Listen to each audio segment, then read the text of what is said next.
আসসালামু আলাইকুম। জাতীয় শোক দিবস উপলক্ষে ৭১ মুক্ত স্কাউট গ্রুপ আয়োজিত বিশেষ ক্রু মিটিংয়ে আপনাদের সবাইকে স্বাগত জানাচ্ছি। আমি সিনিয়র ওভারমেট মোহাম্মদ আসাদুজ্জামান সাদ। ১৯৭৫ সালে ঠিক আজকের এই দিনে স্বাধীন বাংলার স্থপতি, হাজার বছরের শ্রেষ্ঠ বাঙালি, জাতির জনক বঙ্গবন্ধু শেখ মুজিবুর রহমানকে তার ধানমন্ডি বাসভবন থেকে সপরিবারে হত্যা করে বিপথগামীরা। আর এই দিনটিকে স্মরণীয় করে রাখতে প্রতি বছর আমরা জাতীয় শোক দিবস পালন করে থাকি। আজ আমরা এই দিনে গভীর শ্রদ্ধা ভরে স্মরণ করছি স্বাধীন বাংলার সেই স্বপ্নদ্রষ্টা, হাজার বছরের শ্রেষ্ঠ বাঙালি বঙ্গবন্ধু শেখ মুজিবুর রহমান ও তার পরিবারকে। আর সেজন্যই আমাদের আজকের এই আয়োজন। কেমন হতো যদি আজ বেঁচে থাকতেন জাতির পিতা? হ্যাঁ, তিনি বেঁচে আছেন বাংলার প্রতিটি মানুষের অন্তরে, বেঁচে আছেন প্রতিটি মানুষের চেতনায়। মুজিব মানেই একটা স্বাধীন দেশের স্বপ্ন, মুজিব মানেই একটা সোনার বাংলার স্বপ্ন। বাংলার ঘরে ঘরে প্রতিটি সন্তান হয়ে উঠুক এক একটি মুজিব। সেই আশাবাদ ব্যক্ত করে আমরা শুরু করতে যাচ্ছি আজকের মিটিং।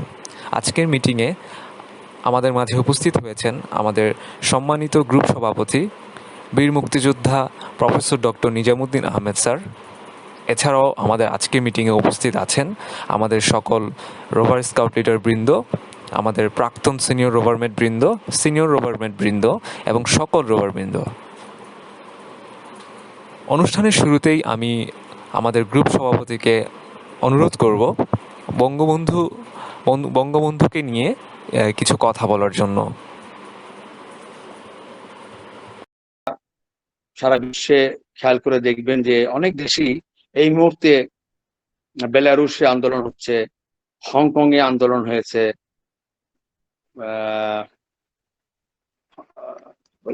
ব্রাজিলের পাশে একটা দেশ ব্রাজিলও হয়েছে আন্দোলন, আফগানিস্তানে আন্দোলন চলতেছে সেই 47 সাল থেকে। সরি, আমি বলতে চাচ্ছিলাম কাশ্মীরে আন্দোলন হচ্ছে 47 সাল থেকে, বালুচিস্তানে আন্দোলন চলছে।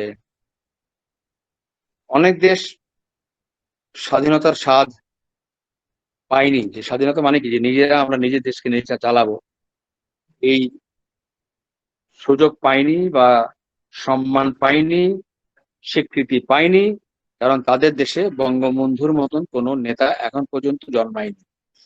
তাদেরও ক্ষোভ আছে, তাদেরও আশা আছে, তাদেরও এই আমরা যখন ইট পাটকেল মেরে জিনিসপত্র ভেঙেছি, তারাও ভাঙতেছে, কিন্তু তারা যেই শক্তিধরের বিরুদ্ধে লড়াই করছে, তাদের বিরুদ্ধে পেরে উঠে পারছে না। পাকিস্তানের সময়ও পাকিস্তানের শক্তি আমাদের পূর্ব পাকিস্তানের চেয়ে এখন যেটা বাংলাদেশ, অনেক অনেক বেশি শক্তিধর ছিলেন তারা, সৈন্যর দিক দিয়ে, সরকারি চাকরির লোক দিয়ে, শিক্ষার ব্যাপারে, মেডিকেল, রাস্তাঘাট, সব ব্যাপারে আমাদের চেয়ে এগিয়ে ছিল, অন্যায়ভাবে এগিয়ে ছিল। সেটাও একটু আপনারা একটু রিসার্চ করবেন, গুগল সার্চ দিবেন যে আমাদের কি ব্যবধান ছিল দুটা দেশের মধ্যে। যদিও বাংলাদেশের আয় বেশি ছিল জুট থেকে, পাট থেকে, কিন্তু আমাদেরকে তারা বঞ্চিত করত। বাংলাদেশের কর্ণফুলী পেপার মিলের কাগজ পশ্চিম পাকিস্তানে বিক্রি হতো বাংলাদেশের চেয়ে সস্তায়। এটা বুঝতে পারছেন যে একটা কারসাজির মাধ্যমে আমাদেরই চন্দ্রকোনায় কর্ণফুলীতে হওয়া মিলে কাগজ আমি হয়তো কিনছি 2 টাকায়, পাকিস্তানে তারা কিনছে 1.5 টাকায়। এরকম একটা তারতম্য করে রেখেছিল। আমাদের সামরিক বাহিনীতে আমাদের ছেলেদের নিত কম, শিক্ষক, গভর্নমেন্ট সরকারি চাকরি, পুলিশ, প্রতিটা ক্ষেত্রে আমরা ছিলাম বঞ্চিত। এর মধ্যেও কিছু কিছু বাঙালি সুযোগ করে নিয়েছে। ক্রিকেটে রকিবুল হাসান, ফুটবলে প্রতাপ শঙ্কর হাজরা, মেজর হাফিজ ভাই, প্রতাপ শঙ্কর হাজার পরে ভাই বলা হচ্ছিল, প্রতাপ ভাই, নাম রাগ করবো আমার উপরে। প্রতাপ ভাইয়ের সাথে আমার সম্পর্ক এমন যে সবাই বলে যে আরে দাদা আপনাকে নিজাম ভাই বলে, বলে হ্যাঁ ও বলে।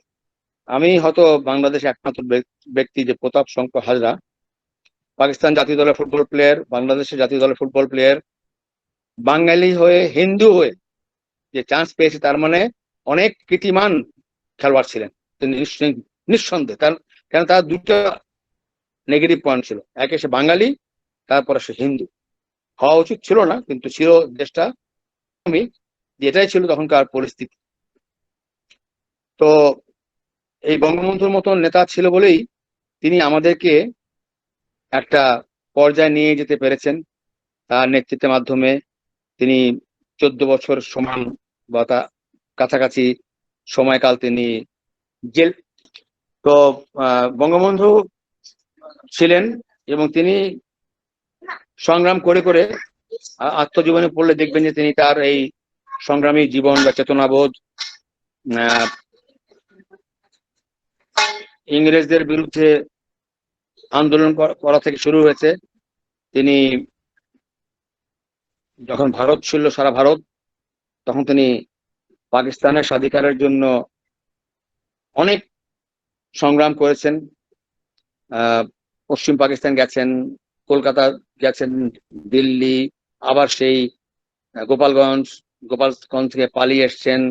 তিনি অনেক স্কাউটিং করেছেন, কেন উনি অনেক সময় লুকিয়ে লুকিয়ে আসতেন, মানে গায়ে চাদর দিয়ে বা অমুক জায়গায় দিয়ে একটু আহ যে পথে সাধারণত মানুষ যেত না, ওনার জীবনীটা পড়লে দেখা যাবে যে ওনার মধ্যে একটা স্কাউটিং সুলভ প্রশিক্ষণ কাজ করতেন। তিনি পুলিশকে এড়িয়ে এড়িয়ে চলতেন, কিন্তু সবসময় পারতেন না, কারণ আচ্ছা দেশে তো পুলিশের তো শক্তি অনেক থাকে। তো তিনি এরকম করে হোক, তার বক্তৃতার মাধ্যমে হোক, সরওয়ার্দীর নেতৃত্বে, হোসেন শহীদ সরওয়ার্দী সাহেবের নেতৃত্বে হোক, মৌলানা ভাসানী সাহেবের নেতৃত্বে এসে তিনি আস্তে আস্তে রাজনীতি শিখে তিনি একটা দেশ কিভাবে হতে পারে সেভাবে তিনি আমাদেরকে প্রস্তুত করেছেন। তিনি ঢাকা বিশ্ববিদ্যালয়ে, যারা আপনারা ছাত্র এখন আছেন বা হবেন বা জানেন, ঢাকা বিশ্ববিদ্যালয় থেকে তিনি এক্সপেল হয়েছিলেন, কারণ তিনি চতুর্থ শ্রেণীর কর্মচারীদের পক্ষে তিনি নেমেছিলেন রাস্তায় বা সংগ্রামে। তখন বিশ্ববিদ্যালয় কর্তৃপক্ষ ইত্যাদি, তারা বললো যে তুমি যদি ক্ষমা চাও, মাপ চাও ইত্যাদি, তাহলে তোমাকে আমরা আবার ভর্তি করতে পারি। উনি বললেন যে যদি কখনো বিশ্ববিদ্যালয়ে ফেরত আসি, তাহলে সম্মানের সাথে আমি এই বিশ্ববিদ্যালয়ে ফেরত আসবো, এবং আপনারা জেনে গর্বিত বোধ করবেন। সেই কথা বঙ্গবন্ধু রেখেছিলেন। এর পরের বার যখন তিনি বঙ্গবন্ধু যখন ঢাকা বিশ্ববিদ্যালয়ে আসেন, তিনি তার উপাচার্য হিসাবে এই বিশ্ববিদ্যালয়ে প্রবেশ করেছেন। বুঝতে পারছেন যে কত বড় ব্যক্তিত্ব ছিলেন তিনি। তিনি কিন্তু চতুর্থ শ্রেণী কর্মচারীদের জন্য তিনি একটা ত্যাগ স্বীকার করেছিলেন, এবং সেই ত্যাগ স্বীকার করার পরে তিনি সেই বিশ্ববিদ্যালয়ের উপাচার্য হয়েছিলেন। তো ওনার কথা তো অনেক আছে, আমি শুধু এইটুকু বলতে চাই, আমরা যারা কম বয়সী আছি, আমাদের তার জীবনী পড়তে হবে। পাকিস্তানের আমলে আমরা কেমন ছিলাম, কেন দেশ স্বাধীন হয়েছে, এমনি এমনি হয়নি। এই পতাকা পাওয়ার জন্য অনেক মানুষের রক্ত ঝরেছে, অনেকের নাম আমরা জানি না, অনেকের এই অবদান আমরাও ভুলেও বসেছি, সবার নাম আমরা মনে রাখতে পারিনি, বা সবার নাম লিপিবদ্ধ হয়নি। অনেক নাম না জানা বীর শহীদ এই দেশের জন্য রক্ত দিয়েছেন। কেন দিয়েছেন? কারণ পাকিস্তান তখন ছিল পশ্চিম পাকিস্তান, তারা তাদের সামরিক শক্তির মাধ্যমে, সরকারি শক্তির মাধ্যমে, বিভিন্ন কারসাজির মাধ্যমে আমাদের দেশকে লুট করেছে, আমাদের দেশকে আমাদের ন্যায্য ভাগ থেকে বঞ্চিত করেছে। সেজন্য আমরা আস্তে আস্তে সংগ্রাম করেছি। উনি 6 দফা আন্দোলন দিলেন যে আমরা আমাদের অটোনমি চাই, আমরা নিজেরা নিজেরা চলবো, খালি ডিফেন্স, ফাইন্যান্স আর বৈদেশিক সম্পর্ক, ফরেন অ্যাফেয়ার্স, এই তিনটা থাকবে হলো কেন্দ্রের কাছে, আর সব আমরা ইন্ডিপেন্ডেন্টলি আমরা চালাবো। আমরা থাকবো একটা স্টেট আর প্রভিন্স, আর পশ্চিম পাকিস্তান। সেই হিসাবে আমরা কিন্তু 1970 সালে নির্বাচন করলাম। সেই নির্বাচনে বাংলাদেশে দুটো সিট ছাড়া ছাড়া মানে দুইটা কেন্দ্র ছাড়া প্রতিটা কেন্দ্রে 167 যদি মনে পড়ে বাংলা বঙ্গবন্ধুর আওয়ামী লীগ জয়ী হয়েছিলেন এবং সমগ্র পাকিস্তানে মেজরিটি কি বলে এটা মেজরিটির বাংলা মানে মানে মেজরিটি সংখ্যাগরিষ্ঠতা। সংখ্যাগরিষ্ঠ দলে তারা বের হয়ে আসে নির্বাচনে পরে, কিন্তু ওদিকে ছিলেন পিপলস পার্টি, জনাব জুলফিকার আলী ভুট্টো। তিনি বঙ্গবন্ধুকে এই পাকিস্তানে প্রাইম মিনিস্টার হতে দেবেন না। তিনি তখন পাকিস্তানের মিলিটারির সাথে যোগ সাজস করলেন, একটা কনস্পিরেসি করলেন, ইত্যাদি ইত্যাদি। বঙ্গবন্ধু বললেন যে তোমরা এই দেশে আসো, ঢাকায় আসো, আমি তোমাদের নিরাপত্তা দেব।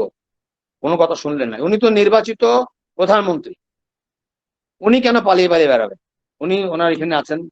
ইয়াহিয়া খান সাহেব আসলেন, পাকিস্তানের প্রেসিডেন্ট, ঢাকায় মিটিং করলেন। এই মিটিং সমাধান হয় এই একটা ঝুলন্ত অবস্থা। উনি চলে গেলেন। যেদিন চলে গেলেন তারপরেই তো 25শে মার্চের কালো রাত্রি তারা আমাদেরকে আক্রমণ করলো, নির্বিচারে গোলাগুলি শুরু করলো। আমি তখন থাকি এই ধানমন্ডি, যেখানে আছি ধানমন্ডিতে, এখান থেকে বেশি দূরে নয়, শঙ্করে 19 নম্বর আমাদের বাসা। অনেক গুলি গোলার শব্দ শোনা যাচ্ছে, আমরা তো ভয় বের হয় না। আর আমরা তো তখন তো কলেজের ছাত্র, আমাদের তো বাবা মা আমাদেরকে বের হতেই বা দিবে কেন? তো আমরা বের হতে পারিনি। তো পরে আপনারা জেনেছেন যে বিভিন্ন ইউনিভার্সিটির হলে, রাজারবাগ পুলিশ লাইনে, সমগ্র বাংলা নিউ মার্কেটের এখানে অনেক জায়গায় তারা হত্যাযজ্ঞ চালিয়েছে। সে প্রথম রাত্রে শত শত লোকের মৃত্যু হয়েছে এই রাস্তায়। যারা রিক্সা আলা ভাই শুয়েছিলেন রিক্সার মধ্যে, তাকেও মেরে ফেলেছে, নির্বিচারে মেরেছে, মানে এক কাক পক্ষীর মতো। মানে you won't believe how they have killed. তো এই ছিল আমাদের তখন। বঙ্গবন্ধু 26শে মার্চে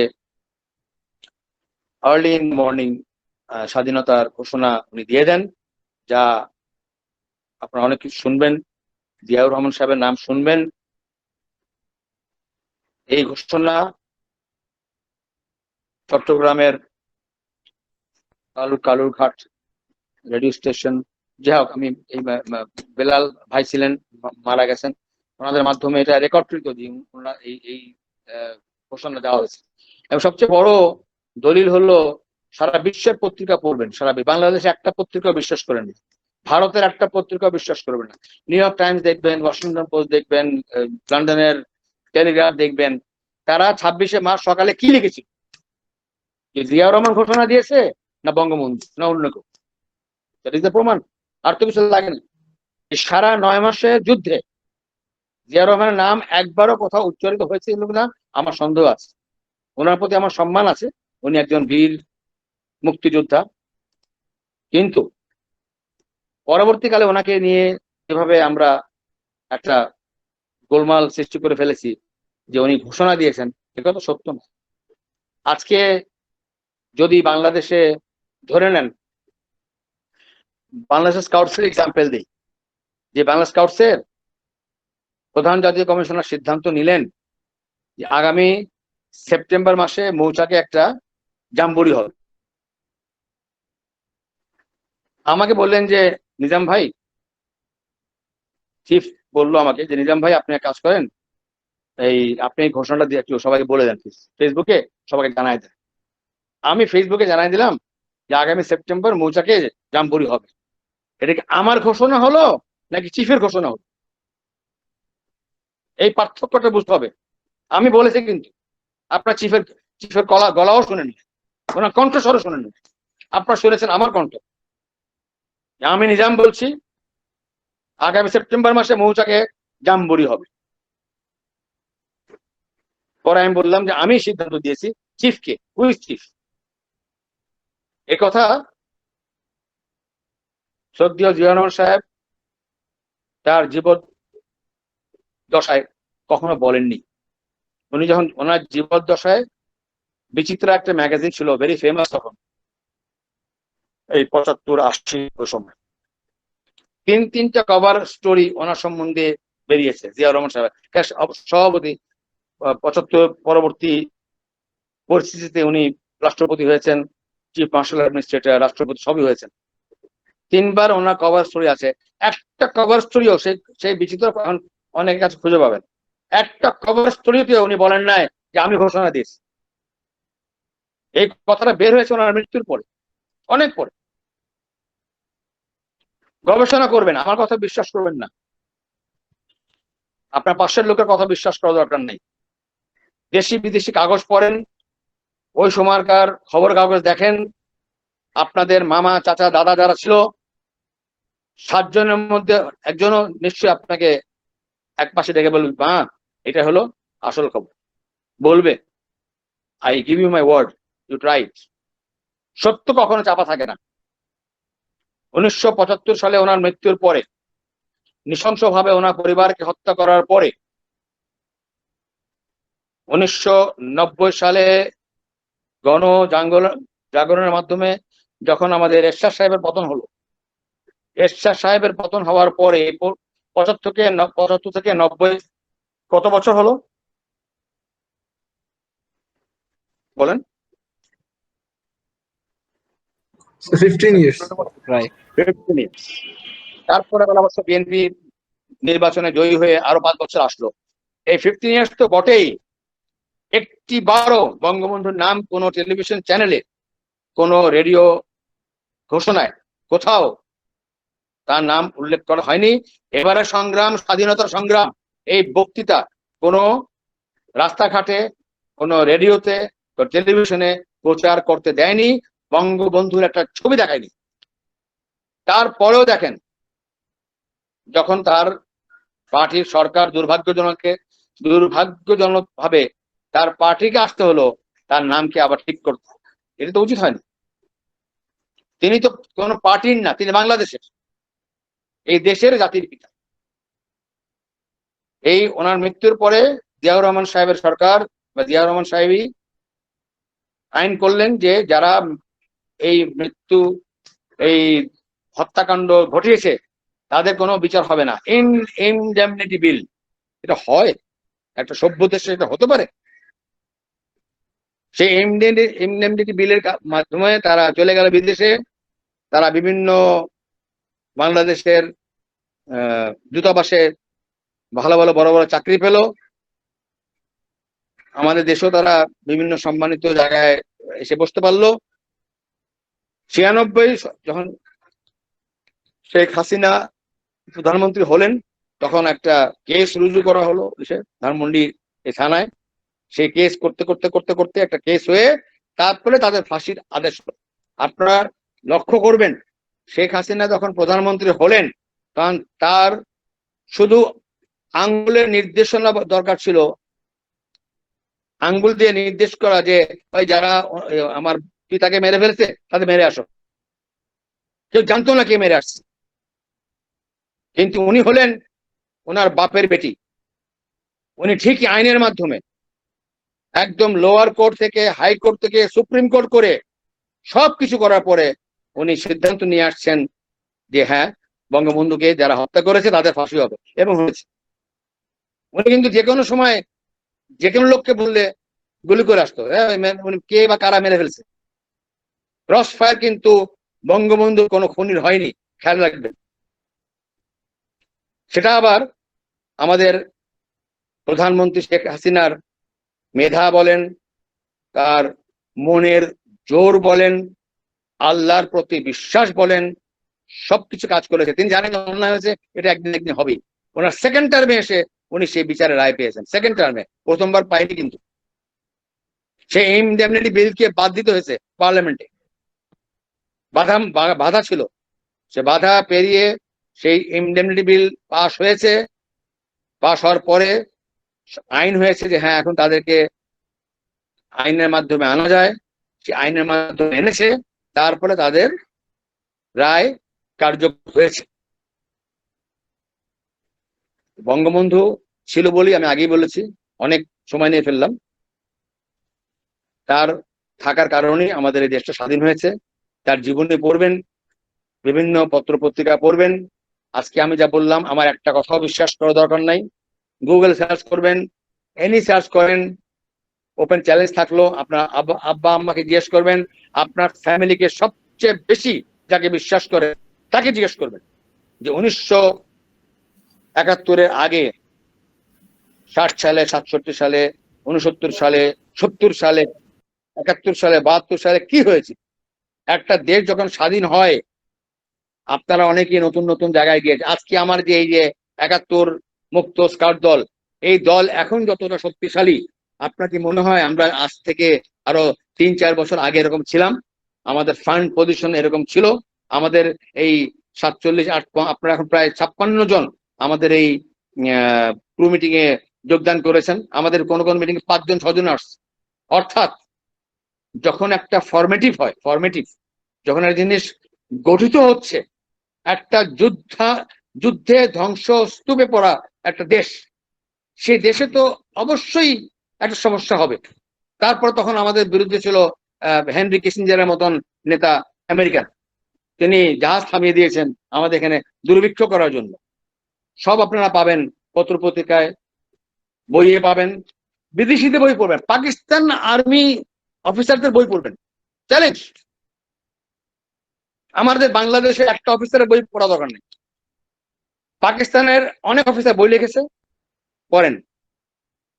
বিদেশি অনেক সাংবাদিক বই লিখেছে, সেগুলো পড়েন।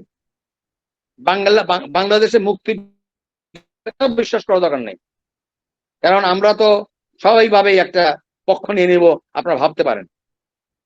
কিন্তু সত্য যেটা সেটা আপনারা পেয়েই যাবেন।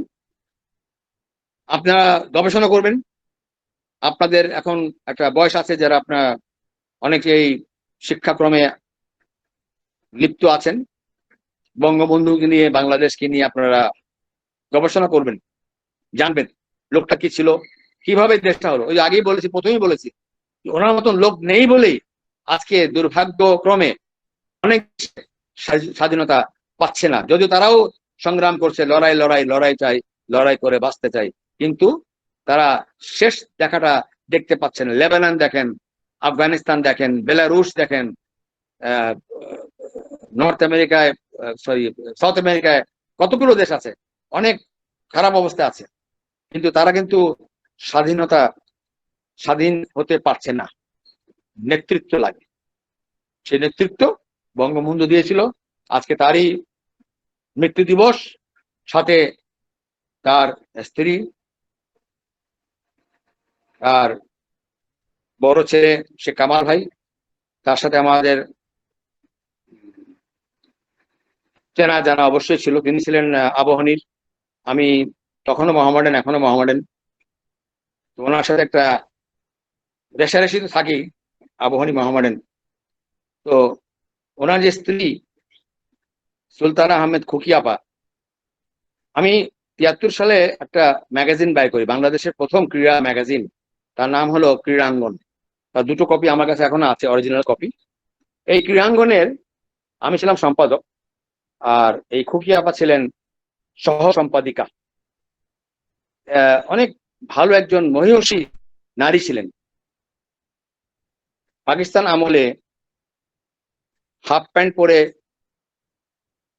স্পোর্টস অ্যাথলেটিক্স করতেন, ক্রীড়াবিদ ছিলেন তিনি, চ্যাম্পিয়ন ক্রীড়াবিদ।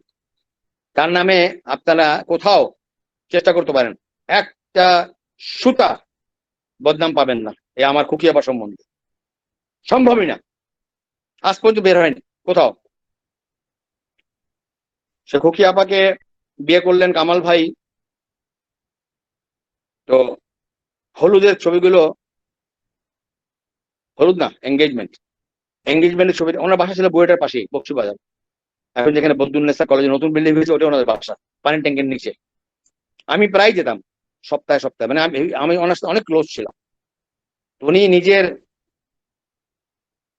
ছবিগুলো, এই এঙ্গেজমেন্টের ছবিগুলো আমাকে দেখিয়েছিলেন, বঙ্গবন্ধু কিভাবে প্রস্তাব দিয়েছে, তার বাবা কিভাবে, সব আমাকে উনি ঘটনা, এবং এতগুলো প্রিন্ট ছবি আমাকে দেখিয়েছেন, এই এত মোটা হবে, আমার এখন মনে আছে। উনি আমাকে অনেক স্নেহ করতেন, এবং ওনার বিয়ের দাওয়াত, আমার মতন বুয়েটে তখন আমি ফার্স্ট ইয়ারে পড়ি, আমাকে না দিলেও কিছু আসে যেত না। কিন্তু ওনার বড় ভাই আমার বুয়েটে আমার রুমে এসে 401 তিতুমি হল দক্ষিণ, উনি আমার রুমে এসে আমাকে এই বিয়ের নিমন্ত্রণ দিয়ে গেছেন। আমি সেই বিয়েতে অংশগ্রহণ করি ঢাকা ক্লাবে, এবং আমার আপাত আপাই বিয়ে হচ্ছে, দেখা হবে। আমি তো ভাবিনি যে 1 মাস পরে এই 15ই আগস্ট ঘটবে, কেউই ভাবেনি। এবং আমি দেখলাম যে বারান্দা দিয়ে ওনাকে নিয়ে যাচ্ছে, উনি একটু লম্বা ছিলেন সাধারণ মহিলার চেয়ে, ওনার চুলের খোপাটা দেখতে পেলাম যে ওনাকে নিয়ে নিয়ে যাচ্ছে। এটাই ওনাকে আমার চাক্ষুষ শেষ দেখা। আর আমি তখন একটা প্যান্ডেলে বসলাম দেয়ালের কাছে, এই দক্ষিণ দিকে, এখন যেখানে গেট আছে ওখানে। তো বঙ্গবন্ধু ওখানে বসা, আমিও বসা, আর একজন, আমি মানে বঙ্গবন্ধু বসে বলে বসা না। আর তখন না এমন অবস্থা ছিল না এখন যেরকম সিকিউরিটি, আর সবাই একজন, মানে একটা উপজেলার নেতা হাঁটলেও তার সাথে 30 জন হাঁটে, এই অবস্থা তখন ছিল না। বঙ্গবন্ধু বসা একটা সোফায়, তার পাশে ঢাকা বিশ্ববিদ্যালয়ের তখনকার উপাচার্য বসা, আমিও একটা পাশে একটা সোফায় বসে আছি। আমি তো এত ক্লোজ ওনাদের সাথে, ওনাদের মানে মানে ওনাদের সাথে মানে আপার সাথে, কামাল ভাইয়ের সাথে, আমি ভালো এটা আচ্ছা হবে দেখা, মানে মাথায় আসে না। এই আমাদের বঙ্গবন্ধুকে আমার শেষ দেখা। আর এখানে এটাও বলতে হয় যে বঙ্গবন্ধু আমার আব্বার সহপাঠী ছিলেন কলকাতায়। আমাদের ঢাকায় আমার এখন 8-এ বাসা, 7-এ আমাদের বাসা ছিল 14 নম্বরে এক কোনায়। সেখানে বঙ্গবন্ধু আসতেন, তাস খেলতেন, তিনি এখানে এসে তাস খেলতেন। এবং এই গল্প আপনারা পাবেন ক্যাপ্টেন আলমগীর সত্তার, উনি আমার ফুফাতো ভাই, বীর প্রতীক।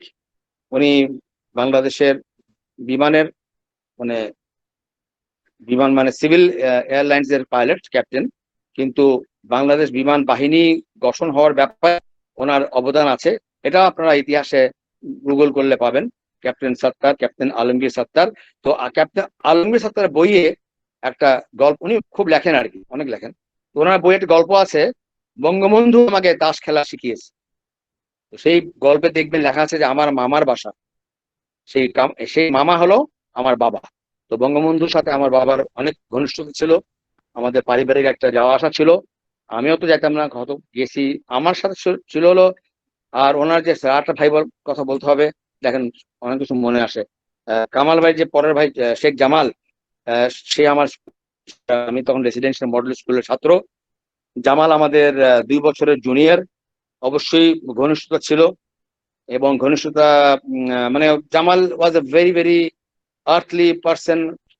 শেখ কামাল ভাইও তেমন, যেখানে সেখানে বসে পড়তেন, যেখানে সেখানে ফুচকা চটপটি চানাচুর বাদাম খাইতো, মানে just like a common civilian, son of A civilian person. কোন রকমের দাপট টুপট আমি তো জীবনে দেখিনি। উনি গঠন করেছে, খেলেছে। আর জামাল মডেল স্কুলে পড়েছে, আমাদের সাথে সবসময় সম্মানের সাথে কথা বলেছে, আমরাও ঘনিষ্ঠ ছিলাম। সেই শেখ জামালেরও ওই দিন মৃত্যু হয়। তো আসুন আমরা সেই শেখ জামাল, শেখ কামাল ভাই, বঙ্গমাতা এবং বঙ্গবন্ধু, তাদের কামাল ভাই স্ত্রী খুকি আপা, জামালের স্ত্রী, আরো আরেকজনের সাথে আমার পরিচয় ছিল, সব বলতে হয়। বাংলাদেশ টাইমস এবং বাংলা বাণী বলে পত্রিকা ছিল, একটা বাংলা বাণী বাংলা, বাংলাদেশ টাইমস ইংলিশ। বাংলাদেশ টাইমসে আমি স্পোর্টস রিপোর্টার হিসেবে চাকরি করতাম 1974-75-এ। শেখ ফজলুল হক মনি সে পত্রিকার সম্পাদক ছিলেন। আমার বেতন ছিল 300 টাকা। আমার এখনকার যে ইন্ডিপেন্ডেন্ট পত্রিকার স্পোর্টস এডিটর মঞ্জুরুল হক, আমি আর মঞ্জুর ছিলাম এই বাংলাদেশ টাইমস এর স্পোর্টস রিপোর্টার। আমরা খুব ভীরু পায়ে ভীরু মনে মনি ভাইয়ের কাছে গেলাম। উনি মারা যাওয়ার মাস দেড়েক আগে বেতনটা 300 টাকা থেকে একটু বাড়ানো যায় কিনা। উনি একা ছিলেন রুমে, অনেক ভয়ে ভয়ে গেলাম, কারণ তখন তো উনি অনেক বড় নেতা এবং যুবলীগ সভাপতি। উনি একাই ছিলেন, আমি আর মঞ্জুর গেলাম, আমরা বললাম যে আমাদের বেতনটা একটু বাড়ানো যায় কিনা। উনি একটু চিন্তা করলেন, তারপরে 300 টাকা থেকে আমাদের বেতন 400 টাকা করলেন। এই মণি ভাই, ধন্যবাদ মণি ভাই, চির শ্রদ্ধা, চির কৃতজ্ঞ। সেই বেতনটা একটু স্কেলটা বললে বুঝবেন। তখন আমার বাসা থেকে বুয়েট থেকে পত্রিকা অফিসে যেতে আসতে আমার লাগতো 20 টাকা। তো 120 টাকা হলো রিক্সা ভাড়া খরচ, আমরা পেতাম 300 টাকা। তো বুঝতে পারছেন আমাদের বেতনের মাপটা কোথায়। তো সেই পত্রিকার সম্পাদক ওনাকেও মেরে ফেললেন, ভাবিকেও মেরে ফেললেন। এরা হলো আমাদের বর্তমান সাউথের মেয়র তাপস সাহেবের পিতা মাতা, এখন বর্তমান যুবলীগের সভাপতি আর পিতা মাতা, তাদেরকে মেরে ফেললো। সানিয়াবাজ সাহেবকে মেরে ফেললো। আর তারা বিভিন্ন জায়গায় খুঁজে খুঁজে এই 15 আগস্ট এদেরকে হত্যা করছে। এবং 15 আগস্ট খুব ভোরে, আমি তখন বুয়েটের সেই রুমেই যেখানে আমি দাওয়াত পেয়েছিলাম খুকিয়াপার বিয়ের, কামাল ভাইয়ের বিয়ের, সেই রুমেই আমাকে আমার সিনিয়র ভাই মাসুম কবির আর্কিটেক্ট উনি এসে উঠালেন। উনি আমার ক্যারেক্ট করেছেন, এই ওঠো ওঠো ওঠো তাড়াতাড়ি। উঠলাম খুব ভোরে, আমার টাইমটা মনে বলতে 7টা, 7:30, 8টা হতে পারে। বললো রেডি শুনো রেডি শুনো। তখন রেডিও শুনলাম, তখন টিভিতে কিছু আসতো না। ওই তখন শুনলাম আমি মেজর বসিয়ে বঙ্গবন্ধুকে হত্যা করা হয়েছে। এই প্রথম জানলাম। তখনও জানি না কুকিয়াবাদের কি অবস্থা। ভাবলাম যে বেঁচে থাকলে যাব, যা করব তাকে বাঁচাবার জন্য সব করব, এসব মনে মনে ভাবছি আর কি। কিন্তু আস্তে আস্তে খবর আসছে যে না, তারা যেটা করেছে সেটা অত্যন্ত পরিকল্পিত ভাবে তাদের সবাইকে নির্মূল করে দিয়েছে। আত্মীয় স্বজন আশেপাশে যারা ছিল, আমাদের মাননীয় প্রধানমন্ত্রী শেখ হাসিনা এবং তার বোন শেখ রেহানা আপা, এরা বেঁচে গেছেন ভাগ্যক্রমে বিদেশে থাকায়। তা না হলে আজকে এই নির্বংশ হয়ে যেতেন বঙ্গবন্ধু পরিবার। তো বুঝতে পারছেন যে কতটা নৃশংস হলে পরে 12 বছরের শিশু রাসেলকে হত্যা করতে পারে এই বাহিনী। তো সেই জন্য বলেছিলাম যে আপনার ছোট ভাইকে যদি মেরে ফেলে, আপনি যদি বাংলাদেশের প্রধানমন্ত্রী হন, আপনার হাতে এত ক্ষমতা, 1 লক্ষ 1.5 লক্ষ আর্মি, 1.5 লক্ষ 2 লক্ষ পুলিশ অফিসার, যে কোনো একজনকে খবর দিলেন ইনডাইরেক্টলি, আপনার কেউ জানবে না যে আপনি অর্ডার দিচ্ছেন। আপনি নেক্সট ম্যানকে বলবেন, খবর পৌঁছে যাবে, রাসেলের হত্যাকারীকে তারা গুলি করে মেরে আসতো। খেয়াল রাখবেন, মাননীয় প্রধানমন্ত্রী শেখ হাসিনা, শ্রদ্ধেয় শেখ রেহানা, তারা এই কাজটি করেননি। এই কথাটা কিন্তু অনেকে বলে না, কিন্তু এটা স্মরণ করতে হবে। আপনি একবার চিন্তা করবেন, আপনার ভাইকে মেরে ফেলেছে, আপনি পৃথিবীর শক্তি পেয়ে গেছেন, যা ইচ্ছা করতে পারেন। এইটুক ক্ষমতা না পেয়েও অনেকে যা ইচ্ছা করে। তাদের প্রতি শ্রদ্ধাশীল থাকবেন। বঙ্গবন্ধুর জন্য শুধু 15 আগস্ট না, ভারত পক্ষে তার জন্য আমাদের মুক্তিযুদ্ধে যারা প্রাণ দিয়েছেন, বঙ্গবন্ধুর সাথে আরো একজন মারা গেছেন আমার ঘনিষ্ঠ মেজর এটিএম হায়দার। ওনার ব্যাপারেও গুগলে সার্চ দিবেন, এটিএম হায়দার নামটা লিখে রাখুন। উনি আমার মুক্তিযুদ্ধ ট্রেনিং এ মেলা করে ভারতে ত্রিপুরায়, এটা ছিল সেক্টর 2 হেডকোয়ার্টার, সেখানে আমরা ট্রেনিং নিয়েছি। সেই ট্রেনিং এ উনি ছিলেন আমাদের অপারেশনস কমান্ডার, বলবো না কি বলবো জানি না। এটা ছিল কে ফোর্স, আমরা ছিলাম K force, Khaled Mosharraf force. এই অপারেশনস এর দায়িত্বে ছিলেন এই মেজর হায়দার। তো এক্সট্রিমলি স্মার্ট অফিসার, পাবেন না এত স্মার্ট, খুবই। তো উনি আমাদেরকে অ্যাকচুয়ালি ইউথ ক্যাম্প থেকে উঠিয়ে নিয়ে এসে ট্রেনিং ক্যাম্পে নিয়ে এসেছিলেন। তো আমাকে উনি কখনো নাম ধরে ডাকতেন না, আমাকে বলতেন স্মার্ট বয়। সবসময় বলতেন okay smart boy, let's see what you can do now. চলেন বাংলাদেশ এখন যেতে হবে, বাংলাদেশ যেতে হবে, ট্রেনিং তো হয়ে গেছে, লেটস সি। আমাকে সবসময় ডাকতেন smart boy, I still remember. এবং ওই কোন এক রাতে উনি আমাদেরকে ভারতবর্ষের বর্ডারে এসে পৌঁছে দিলেন। গভীর অন্ধকারের মধ্যে আমরা বাংলাদেশে অস্ত্র শস্ত্র নিয়ে, গোলা বারুদ নিয়ে প্রবেশ করলাম। এভাবে আমরা পালায় পালায় ট্রেনিং হতো, পালায় পালায় বাংলাদেশে আসতো সকল মুক্তিযোদ্ধা। আমার যেরকম খুব বেশি আবার ওরকম বীর গাথা নাই। আমাদের হাবিবুল আলম এর যেরকম আছে, আলম আবার আমার স্কুলের, তো আলম যেরকম একটা বিশাল অবদান রাখতে পেরে সে ঢাকায় এসে, আমার সেরকম কাহিনী নাই। তো সে ব্যাপারে সবসময় একটু লজ্জা বোধ করি, তবে আবার গর্বিত বোধ করি। আমি তো অবশ্যই ভারতে যে মুক্তিযুদ্ধ জয়েন করে ট্রেনিং ক্যাম্পে ট্রেনিং নিয়ে আমি সার্টিফাইড হয়ে আমি বাংলাদেশে অনুপ্রবেশ করি যুদ্ধ করার জন্য। এবং তার আগে আমাদেরকে আবার 1 সপ্তাহ আবার আমাদেরকে বাংলাদেশ ভারতের ইসে পাঠিয়েছিল, ফ্রন্টে পাঠিয়েছিল। ফ্রন্ট ফ্রন্ট মানে সম্মুখ যুদ্ধ করার জন্য। এই আবার একটা অনেক ভয়াবহ, কোন সময় জিজ্ঞেস করবেন, কোন একটা মিটিং এ বলবো। অনেক 7 দিন ছিলাম, অনেক ভয়ের আমাদের জন্য। আমরা বীর মুক্তিযুদ্ধে জানি, কিন্তু আমরা ভয়ও পেতে পারি, আমি স্বীকার করি সবসময়। আপনারা বলেন যে হ্যাঁ বীর মুক্তিযোদ্ধা ঠিকই আছে, কিন্তু আমরাও রক্তে মাংসে গড়া, আমাদেরও পিতামাতা আছে যারা বয়স্ক ছিলেন, তাদের ছেলে মেয়েও ছিল। তো অনেক ভয়ের অভিজ্ঞতা ছিল, কারণ আমাদের থেকে কত 200-250 গজ দূরে পাকিস্তানি আর্মিরা তাদের তাদের তৈরি করা পাকিস্তান মানে বাংকারে আছে, আর আমরা আছি তাদের থেকে 250, 200, 300 গজ দূরে মাটির ঘরের ভিতরে গর্ত করে, সেটা আমাদের বাংকার। দূর থেকে মনে হয় কুড়ে ঘর, কিন্তু আমরা ওর ভিতরে আছি। তো সেখানে আমরা ডিউটি করতাম, গোলাগুলি হতো, মাথার উপর দিয়ে গুলি যাচ্ছে, ওরাও গুলি করতেছে, আমরা করতেছি, এই ছিল ফ্রন্টের অবস্থা।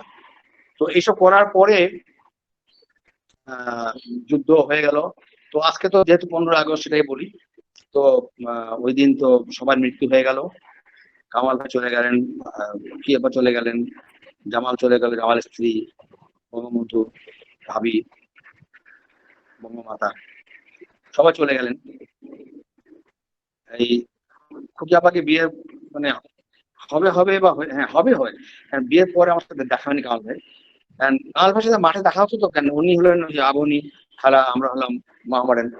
তো বিয়ে যখন ঠিকঠাক একেবারে আমাকে বলতেছে একদিন যে এবার তুই কি করবি, উনি আমাকে তুই করে বলতেন, তোর বোনকে বিয়ে করে ফেলছে।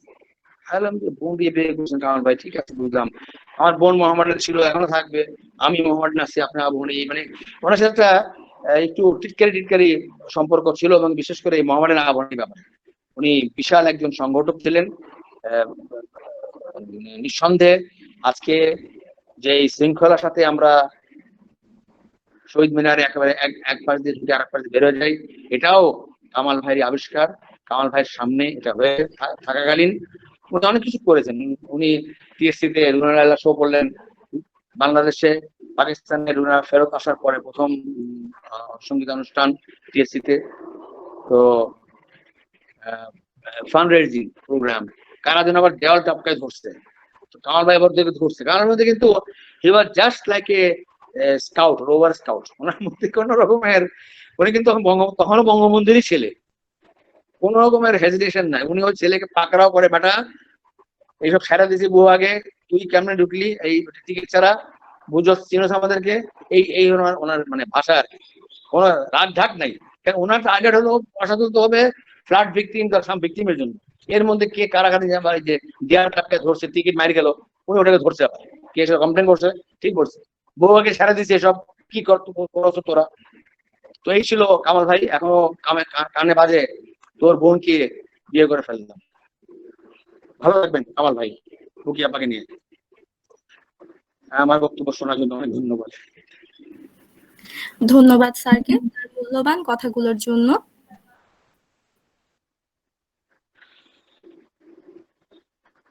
আমরা আজকে স্যারের থেকে অনেক গুরুত্বপূর্ণ ইতিহাস এবং অজানা সব তথ্য জানতে পারলাম মুক্তিযুদ্ধ নিয়ে এবং হাজার বছরের শ্রেষ্ঠ বাঙালি শেখ মুজিবুর রহমানকে নিয়ে। এবারে বঙ্গবন্ধু স্মরণে থাকছে একটি গান, আর সেই গানটি নিয়ে আসছে রোভার মীর মোমিন।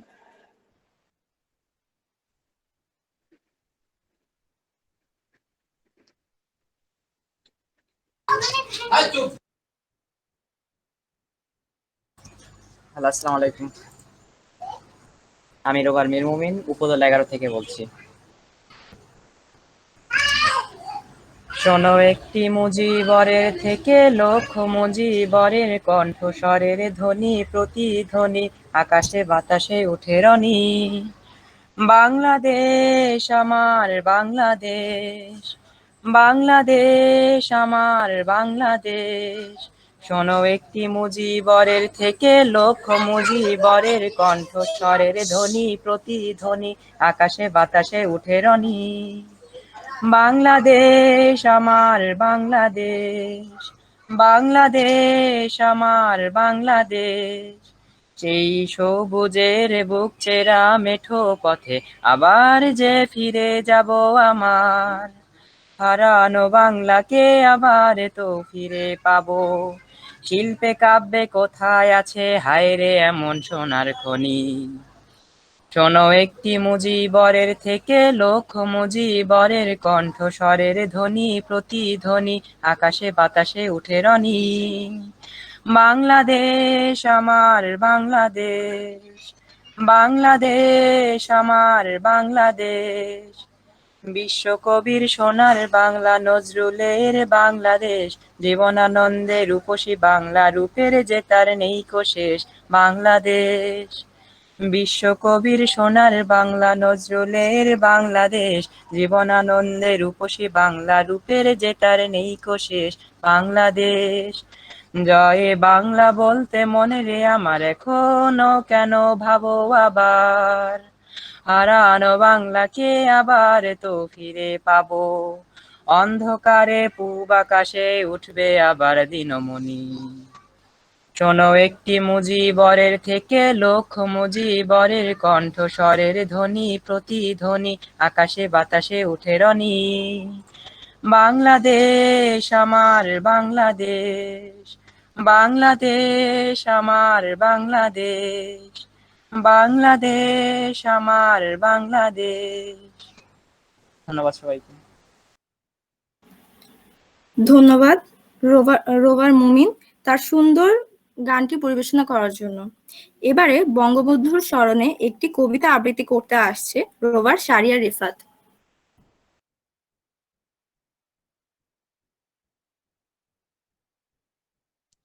আসসালামু আলাইকুম। আমার কথা কি শোনা যাচ্ছে স্পষ্টভাবে? হ্যাঁ, আমি আবৃত্তি করতে যাচ্ছি কবি নির্মলেন্দু গুণের স্বাধীনতা এই শব্দটি কিভাবে আমাদের হলো। একটি কবিতা লেখা হবে, তার জন্য অপেক্ষার উত্তেজনা নিয়ে লক্ষ লক্ষ উন্মুক্ত অধীর ব্যাকুল বিদ্রোহী শ্রোতা বসে আছে ভোর থেকে জনসমুদ্রের উদ্যান সৈকতে। কখন আসবে কবি?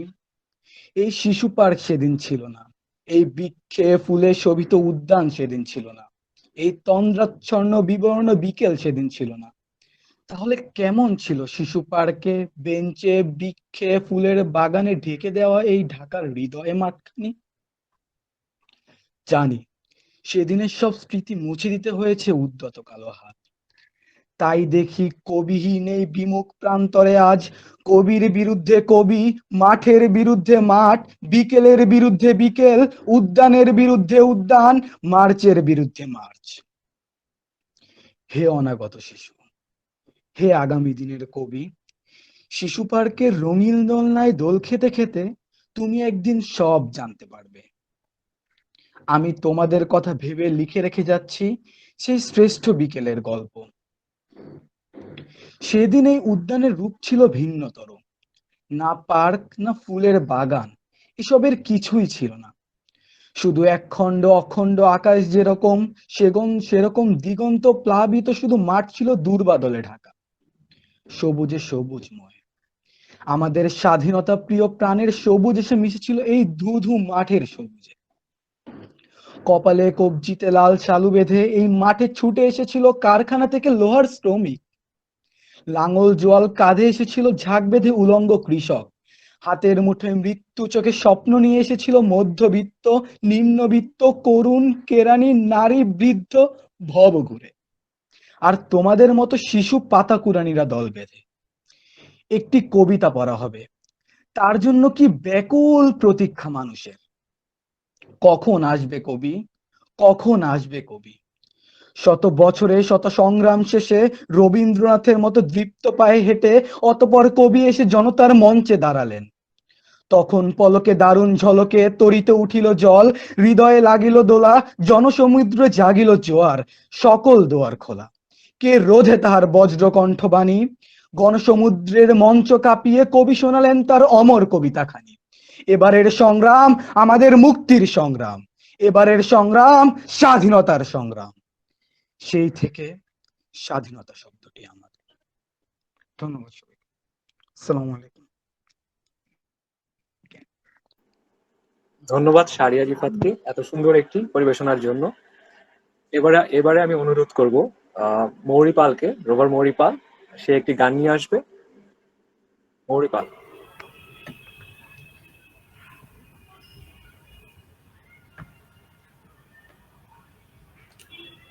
আমার কথা কি শোনা যাচ্ছে ক্লিয়ার? হ্যাঁ, শোনা যাচ্ছে তোমার। আদাব, আমি মৌরি পাল। আমি উপদল ২১-এর একজন সদস্য। আজ ১৫ই আগস্ট উপলক্ষে একটি গান পরিবেশনা করতে যাচ্ছি। সবাইকে অসংখ্য ধন্যবাদ। বঙ্গবন্ধু ফিরে এলে তোমার স্বপ্নে স্বাধীন বাংলায়, তুমি আজ ঘরে ঘরে এত খুশি তাই। কি ভালো তোমাকে বাসি আমরা, বলো কি করে বোঝাই। এ দেশকে বলো তুমি, বলো কেন এত ভালোবাসলে। ৭ কোটি মানুষের হৃদয়ের এত কাছে কেন আসলে। এমন আপন যে বাংলা, তুমি ছাড়ার কেউ নাই, বলো কি করে বোঝাই। সারাটা জীবন তুমি নিজে শুধু জেলে জেলে থাকলে, আর তবু স্বপ্নের সুখে এক বাংলার ছবি শুধু আঁকলে। তোমার নিজের সুখ সম্ভার কিছু আর দেখলে না, তাই বলো কি করে বোঝাই। বঙ্গবন্ধু ফিরে এলে তোমার স্বপ্নের স্বাধীন বাংলায়, তুমি আজ ঘরে ঘরে এত খুশি তাই। কি ভালো তোমাকে বাসি আমরা, বলো কি করে বোঝাই। ধন্যবাদ সবাইকে। ধন্যবাদ মৌরিকে তার এই সুন্দর পরিবেশনাটির জন্য। এবারে বঙ্গবন্ধুর স্মরণে একটি কবিতা আবৃত্তি করতে আসছে রোভার আব্দুল মান্নান।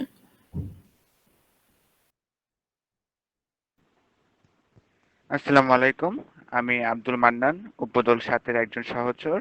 সবার আগে গভীর শ্রদ্ধার সাথে স্মরণ করছি সর্বকালের সর্বশ্রেষ্ঠ বাঙালি শেখ মুজিবুর রহমানকে, এবং তার এই হত্যার প্রতি শোক জ্ঞাপন করে একটি কবিতা আবৃত্তি করছি, রক্তাক্ত শোক। লিখেছেন কাকলি আক্তার মৌ। ব্যথিত নয়নে শোক দিবস করছি আজ স্মরণ, আগস্ট মাসেই হয়েছিল জাতির রক্তক্ষরণ। বিপদগামী হয়েছিল কিছু কুলাঙ্গারের চরণ, তাদের দ্বারা সপরিবারে করেছিল শাহাদাত বরণ। বঙ্গবন্ধুকে হত্যা করে করেছে দেশের ক্ষতি, সে কারণে এখন মোরা পশ্চাদপদ জাতি। বিশ্বের বুকে মাথা উঁচিয়ে বলতাম মোরা কথা, বেঁচে যদি থাকতে তুমি বাঙালি জাতির পিতা। বিশ্ব নেতা ছিলে তুমি শেখ মুজিবুর রহমান, স্বাধীনতার তরে ছিল তোমারই অবদান। তোমার কথা স্মরণ হলে নয়ন জলে ভাসে, ব্যথিত মনে দিন কাটে মোর, সর্বদা কাটে ক্লেশে। স্মরণে রাখবে হত্যাকারী সকল কুলাঙ্গার, ধরণীতেই সম্পন্ন হবে তোদের অন্যায়ের বিচার। প্রার্থনা করি প্রভুর শনে মোরা বারংবার, তোদের জন্য যেন খুলে দেয় জ্বলন্ত নরক দ্বার, তোদের জন্য যেন খুলে দেয় জ্বলন্ত নরক দ্বার। ধন্যবাদ সবাইকে। ধন্যবাদ আব্দুল মান্নানকে এত সুন্দর করে কবিতাটি আবৃত্তি করার জন্য। এবারে আমি একটু বলতে চাচ্ছি, আমরা শোক দিবস উপলক্ষে একটি কুইজ কুইজ প্রতিযোগিতার আয়োজন করেছিলাম। তো সেখানে পরীক্ষাটি আজকে বেলা 2:30-এ অনুষ্ঠিত হয়েছিল। সেই কুইজের ফলাফল আমি এখন বলতে চাচ্ছি, ঘোষণা করতে চাচ্ছি আমাদের সভাপতি স্যারের সামনে। কুইজে 22 নম্বর পেয়ে সম্মিলিতভাবে প্রথম স্থান অধিকার করেছে আবিদুল হক, রোবার আবরার ফুয়াদ। দ্বিতীয় স্থান অধিকার করেছে ওয়ালিদ ইবনে হাসান, সে পেয়েছে 16 নম্বর। এবং 14 নম্বর পেয়ে তৃতীয় স্থান অধিকার করেছে শবনম সুলতানা মুস্কান। সবাইকে অভিনন্দন জানাচ্ছি। ধন্যবাদ।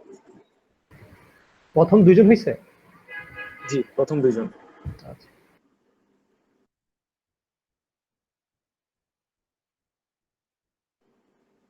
এবারে আমি অনুরোধ করব সানজিদা সুইটিকে একটি গান পরিবেশনের জন্য।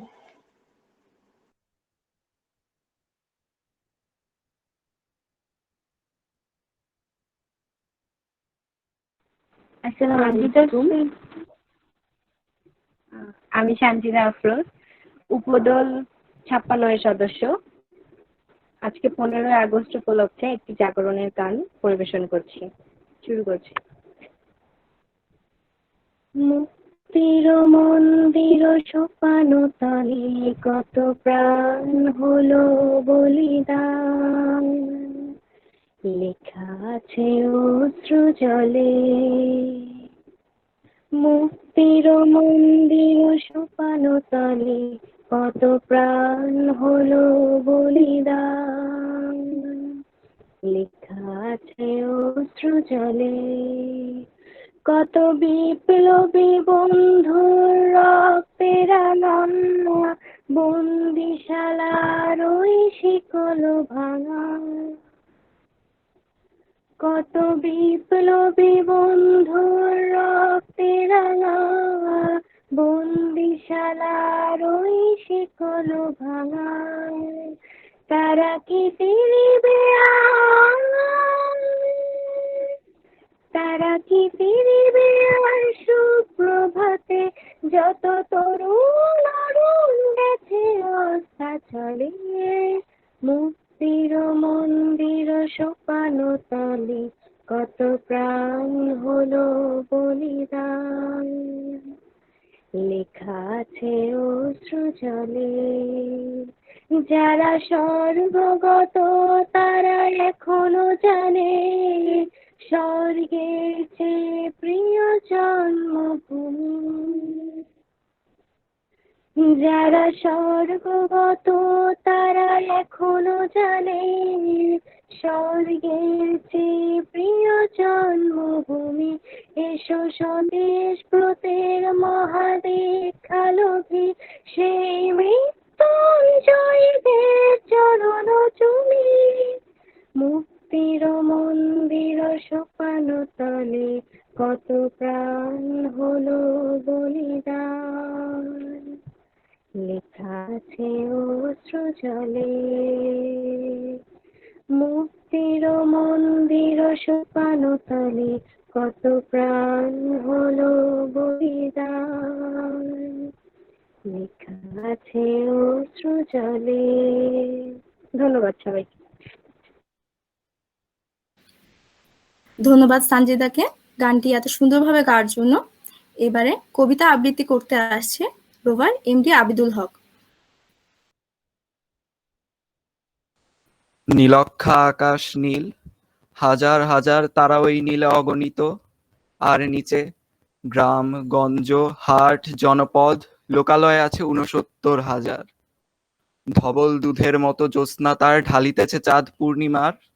নষ্ট ক্ষেত নষ্ট মাঠ নদী নষ্ট বীজ নষ্ট বড় নষ্ট যখন সংসার, তখন হঠাৎ কেন দেখা দেয় নীলক্ষার নীলে তীব্র শীষ দিয়ে এত বড় চাঁদ। অতি অকস্মাৎ স্তব্ধতার দেহ ছিঁড়ে কোন ধ্বনি কোন শব্দ কিসের প্রপাত। গোল হয়ে আসুন সকলে ঘন হয়ে আসুন সকলে, আমার মিনতি আজ স্থির হয়ে বসুন সকলে। অতীত হঠাৎ হানা দেয় মানুষের বন্ধ দরজায়। এই তীব্র স্বচ্ছ পূর্ণিমায় নুরল দিনের কথা মনে পড়ে যায়। কাল ঘুম যখন বাংলায় তার দীর্ঘ দেহ নিয়ে আবার নুরল দিন দেখা দেয় মরা আঙিনায়। নুরল দিনের বাড়ি রংপুরে যে ছিল, রংপুরে নুরল দিন একদিন ডাক দিয়েছিল 1189 সনে। আবার বাংলার বুঝি পড়ে যায় মনে, নুরল দিনের কথা মনে পড়ে যায়। যখন শকুন নেমে আসে এই সোনার বাংলায়, নুরল দিনের কথা মনে পড়ে যায়। যখন আমার দেশ ছেয়ে যায় দালালেরই আলখাল্লায়, নুরল দিনের কথা মনে পড়ে যায়। যখন আমার স্বপ্ন লুট হয়ে যায়, নুরল দিনের কথা মনে পড়ে যায়। যখন আমার কণ্ঠ বাজেয়াপ্ত করে নিয়ে যায়, নুরল দিনের কথা মনে পড়ে যায়।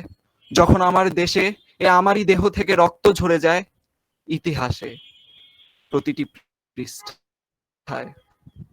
আসুন আসুন তবে আজ এই প্রশস্তবে, যখন স্মৃতির দুধ জ্যোৎস্নার সাথে ঝরে পড়ে, তখন কে থাকে ঘুমে, কে থাকে ভেতরে, কে একা নিঃসঙ্গ বসে অশ্রুপাত করে। সমস্ত নদী অশ্রু অবশেষে ব্রহ্মপুত্রে মেশে, কথা যেন সারা দেশে পাহাড়ি ঢলের মতো নেমে আসে সমস্ত ভাষায়। অভাগা মানুষ যেন জেগে ওঠে আবার এ আশায়, আবার নুরল দিন একদিন আসিবে বাংলায়, আবার নুরল দিন একদিন কাল পূর্ণিমায় দিবে ডাক, জাগো বাহে কণ্ঠে সবাই। ধন্যবাদ। ধন্যবাদ আবিদুল হককে দীপ্ত কণ্ঠে একটি কবিতা আবৃত্তির জন্য। এবার আমি আহ্বান করব মোহাম্মদ আজিজুল ইসলাম আইয়ানকে বঙ্গবন্ধু স্মরণে একটি গান পরিবেশনার জন্য। আসসালামু আলাইকুম, আমি মোহাম্মদ আজিজুল হক, উপদল 16 এর একজন সদস্য। আমি বঙ্গবন্ধু স্মরণে একটি গান পরিবেশন করছি।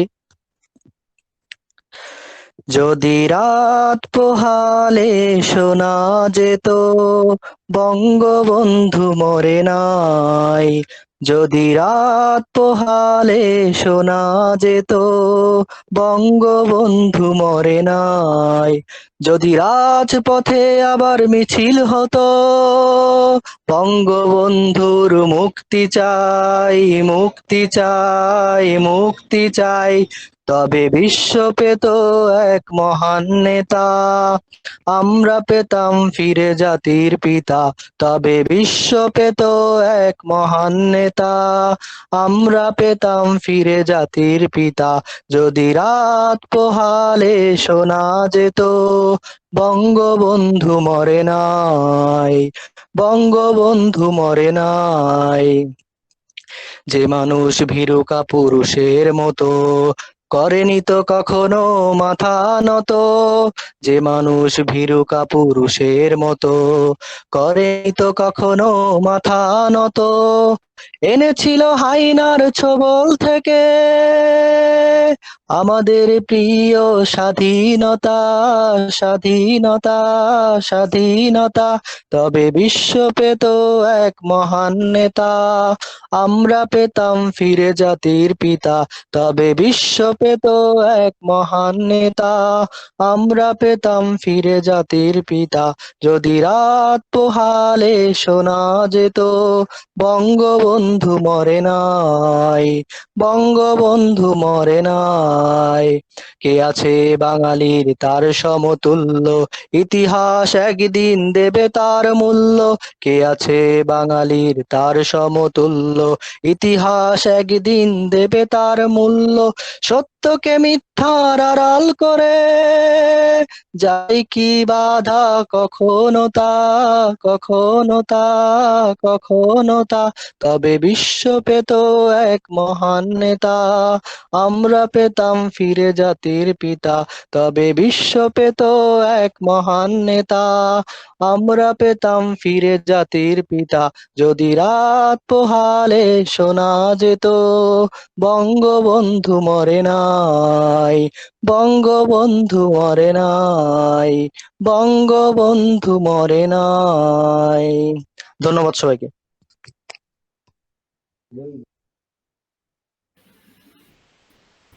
ধন্যবাদ আয়ানকে তার এই অসাধারণ পরিবেশনার জন্য। এবার আমি অনুরোধ করছি রোভার ফারিয়া ইসলামকে তার বঙ্গবন্ধুর স্মরণে একটি আবৃত্তি করার জন্য। আসসালামু আলাইকুম।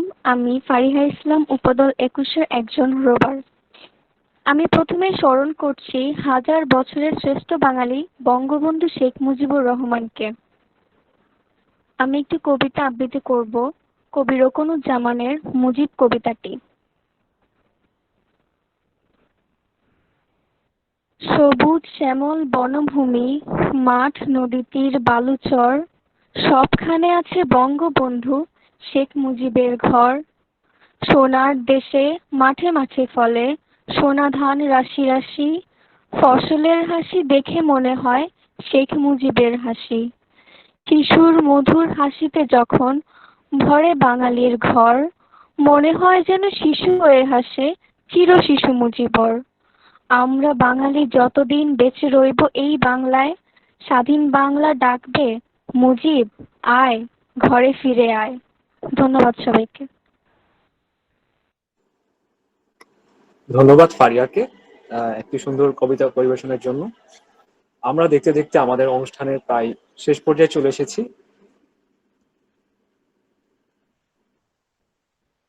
বঙ্গবন্ধুর আদর্শ লালন করে আমরা সোনার বাংলা গড়ে তুলব। বাংলার ঘরে ঘরে প্রতিটি সন্তান হয়ে উঠুক এক একটি মুজিব। এই আশাবাদ ব্যক্ত করে আমরা আয়োজনটি শেষ করছি। সকলেই সুস্থ থাকবেন, ভালো থাকবেন।